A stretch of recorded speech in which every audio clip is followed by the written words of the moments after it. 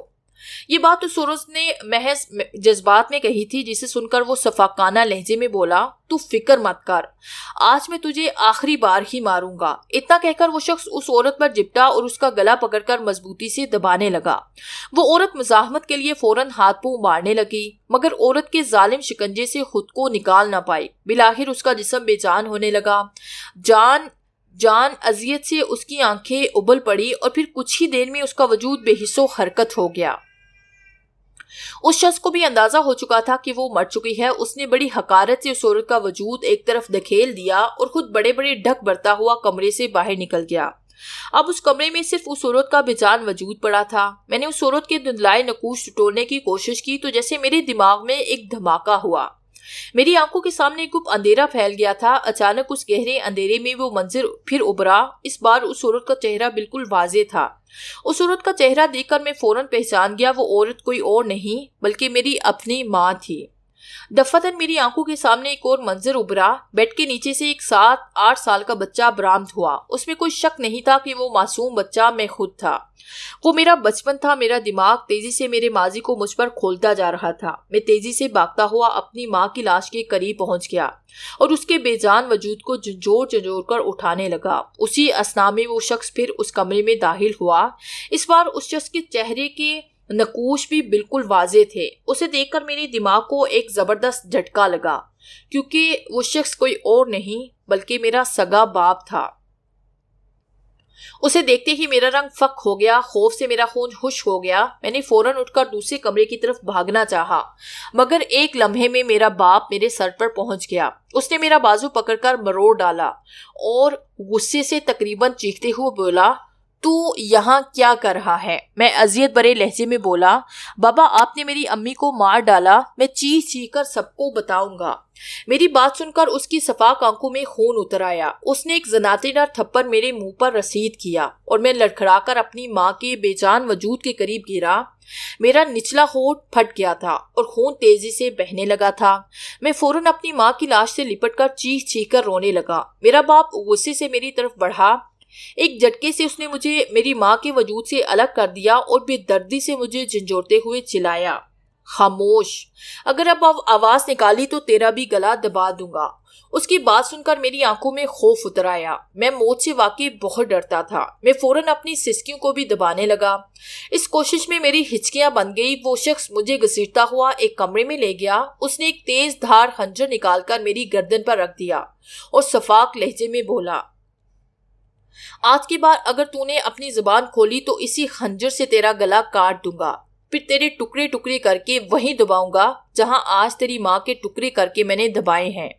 اتنا کہہ کر وہ اس کمرے میں مجھے بند کر کے چلا گیا۔ چاروں طرف پھیلے گپ اندھیرے کو دیکھ کر میں بری طرح سے سہم گیا اور ایک طرف سمٹ کر بیٹھ کر خوفزدہ نگاہوں سے اس اندھیرے میں گھورنے لگا۔ میں ساری رات اس کمرے میں بند خوف سے کانپتا رہا۔ دوسرے دن دوپہر کو میرا باپ کمرے میں آیا اور میرے قریب آ کر بیٹھ گیا اور صفاقی سے بولا، رات کو جو کچھ ہوا اس کا ذکر کبھی بھول کر بھی اپنی زبان پر مت لانا۔ میں نے سہمے ہوئے انداز سے اسبات میں سر ہلایا تو وہ مطمئن ہو کر اٹھ گیا اور میرا بازو پکڑ کر مجھے ڈرائنگ روم میں لے آیا، جہاں میری دادی جان بڑی پریشان حال بیٹھی ہوئی تھی۔ دادی جان کے سامنے وہ میرے گالوں کو چومتے لگا اور مجھے گلے لگا کر بولا، میرے بیٹے آج تجھے میں تیری دادی کے حوالے کرنے لگا ہوں۔ مجھے پتا ہے تو اداس تو ہوگا مگر چند دن میں تیرا دل لگ ہی جائے گا۔ میں تیزی سے اپنی دادی جان کی طرف بڑھا اور ان کی گود میں سر رکھ کر زاروں کی طرح رونے لگا۔ دادی جان بھی میری حالت پر آبدیدہ ہو گئی۔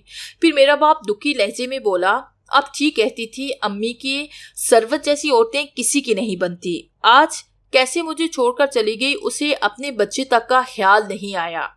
دادی جان اس موقع پر خاموش رہی۔ وہ شاید میرے سامنے میری ماں کے خلاف کچھ بولنا نہیں چاہتی تھی۔ میں اپنی دادی کے ساتھ گاؤں آ گیا۔ میری دادی بھی میری ماں کو قصوروار سمجھتی تھی۔ میں اندر ہی اندر جلتا رہتا، ہر رات اپنی ماں کی اذیت ناک موت کو خواب میں دیکھتا۔ پھر وہ چمکتا تیز دھار خنجر میری آنکھوں کے سامنے آتا تو میں ہڑبڑا کر بیدار ہو جاتا تھا۔ میری ماں کی موت کسی عفریت کی طرح میرے دماغ سے چپک گئی تھی۔ میں سب کو چیخ چیخ کر بتانا چاہتا تھا کہ میری ماں کہیں گئی نہیں، بلکہ اسے بے دردی سے قتل کر کے اس کی لاش کے ٹکڑے کہیں دبا دیے گئے ہیں۔ مگر ہر بار اپنے باپ کو جان سے مار دینے کی دھمکی اور وہ تیز دھار چمکتا ہوا خنجر میری آنکھوں کے سامنے لہرانے لگتا اور میں اپنی تمام تر ہمت کھو بیٹھتا تھا۔ میں اندر ہی اندر جس قرب کا شکار تھا اس کا نتیجہ یہ ہوا کہ میں بچپن ہی میں بچپنے کی حدود سے بہت آگے نکل گیا۔ مجھ میں بچوں جیسی کوئی عادت نہیں رہی تھی، مجھے کھیل کود میں کوئی دلچسپی نہیں تھی، ہر وقت ایک گہری سنجیدگی مجھ پر طاری رہتی تھی۔ وقت جیسے جیسے گزرتا جا رہا تھا میرے اندر اپنے باپ کے خلاف بدتریز نفرت بڑھتی جا رہی تھی۔ میں ہرگز اپنی ماں کے قاتل کو معاف نہیں کر سکتا تھا جو کہ بدقسمتی سے میرا باپ خود تھا۔ میرا باپ 2-3 بار گاؤں آیا تھا، دادی جان کے سامنے وہ مجھ سے بہت پیار سے ملتا، مگر مجھ میں اب اس کے لیے اپنائیت ختم ہو چکی تھی۔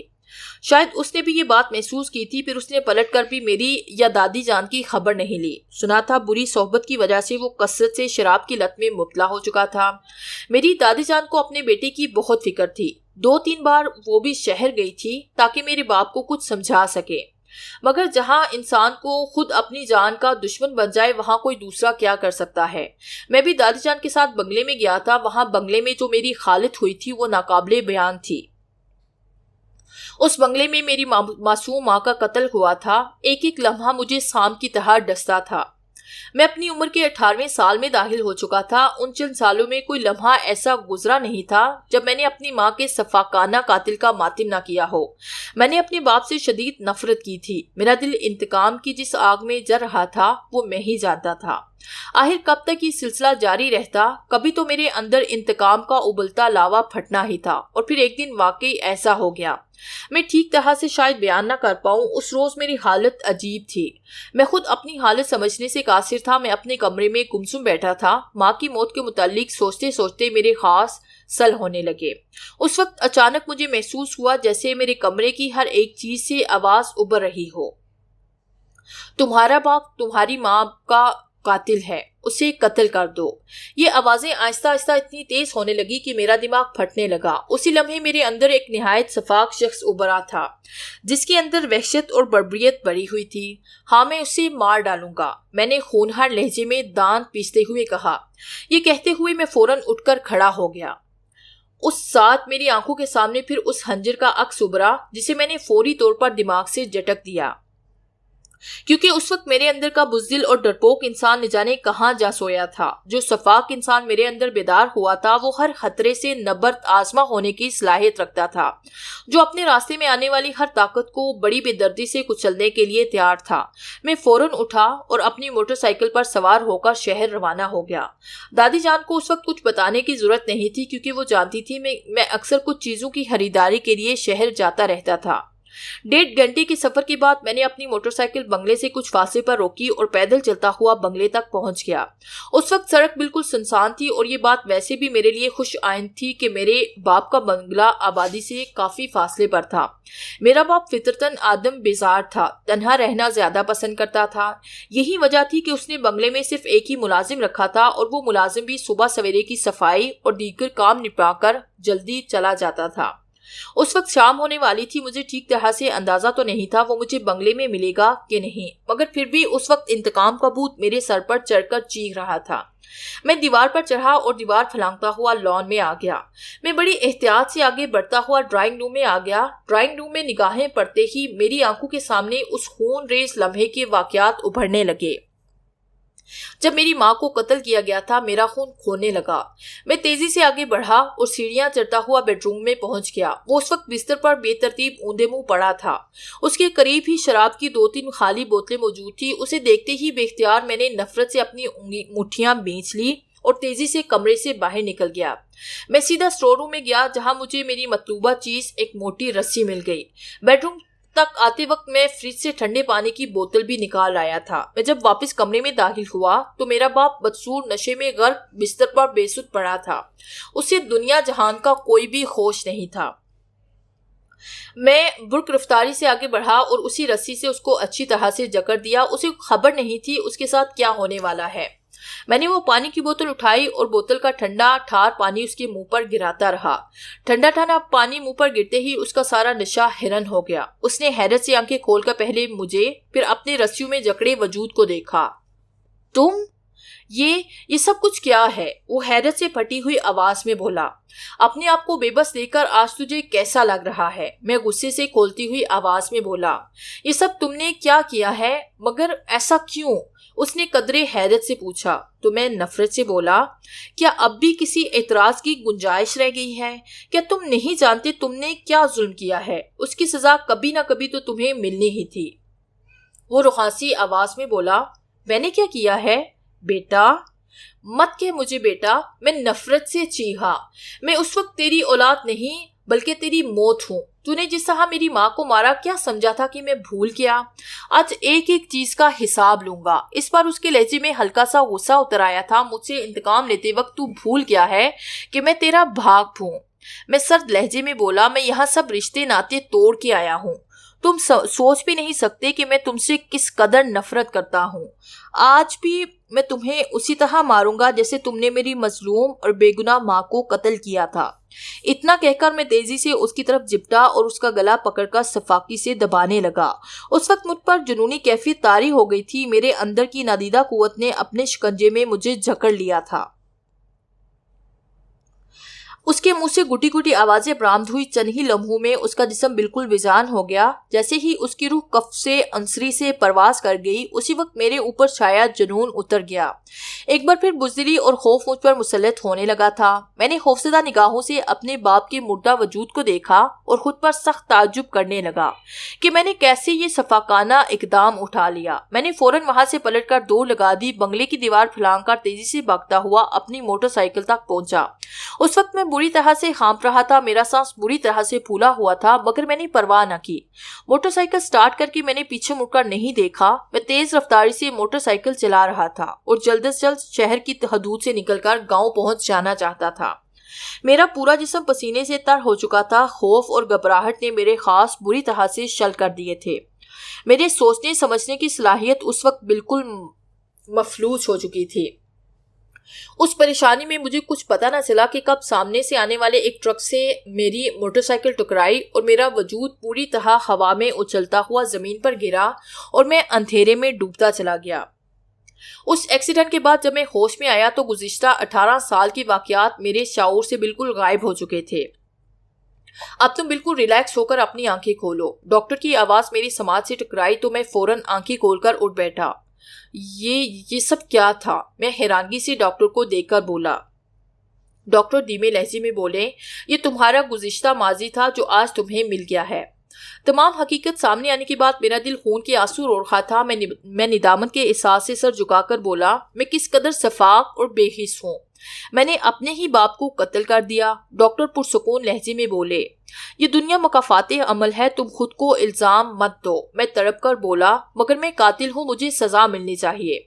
ڈاکٹر بدسور تحمل سے بولے، میں ثابت کر سکتا ہوں کہ تم نفسیاتی مرض کا شکار بہت پہلے ہو چکے تھے اور یہ قتل بھی اس سلسلے کی ایک کڑی ہے۔ تم اگر اپنے مکمل ہوش و حواس میں ہوتے تو کبھی بھی ایسا سنگین قدم نہ اٹھاتے۔ تمہیں کوئی قانون اس جرم کی سزا نہیں دے سکتا۔ ویسے بھی میں ماہر نفسیات اور مریض کا رشتہ دار ہوں۔ یہ بات صرف میرے اور تمہارے درمیان رہے گی۔ مگر میں خود کو کیسے سمجھاؤں؟ میں اپنا سر تھامتے ہوئے بے اختیار رو پڑا۔ ڈاکٹر فوراً اٹھ کر میرے پاس آ گئے اور میرے کندھے پر ہاتھ رکھ کر بولے، ریلیکس تابش، اس تمام صورتحال کی ذمہ دار تم ہرگز نہیں ہو۔ والدین کی آپس کے لڑائی جھگڑے اور نامناسب رویے اولاد کو عدم تحفظ اور کئی طرح کی ذہنی الجھنوں کا شکار کر دیتے ہیں۔ تمہارے والد نہ صرف تمہاری والدہ کی موت کے ذمہ دار تھے بلکہ تمہاری شخصیت کے بگاڑنے کے بھی وہ خود ذمہ دار تھے۔